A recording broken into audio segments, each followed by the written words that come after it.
Hey guys, in this video I will show you how to play Minecraft Java with your friend. Alright, so let's begin with the video.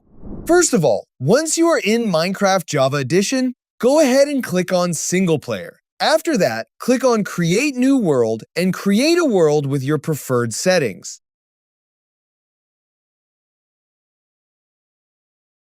Once the world is created, pause the game by pressing Escape button. Here, click on Open to LAN.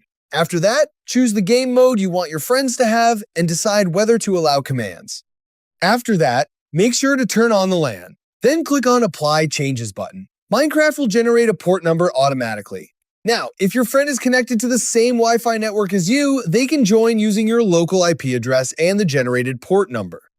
However, if your friend is in a different location, this method will not work. Then, you can use a tool like Radmin VPN. Both you and your friends need to download and install Radmin VPN.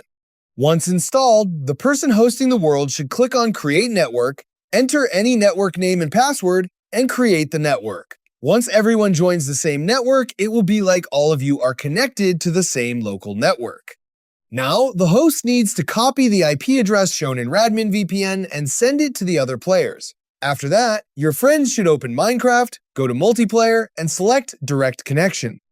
Enter the host's Radmin VPN IP address, add a colon, and then enter the LAN port number that Minecraft generated earlier. Once that's done, click Join Server. Keep in mind that the host must stay inside the world. If the host leaves the game or shuts down the computer, everyone will be disconnected from the server. If you want the server to stay online 24/7, you will need to use a paid Minecraft hosting service. This allows your server to remain active even when the host is offline. Otherwise, using Radmin VPN is a free option, but the host must always stay online while others are playing. And that's it!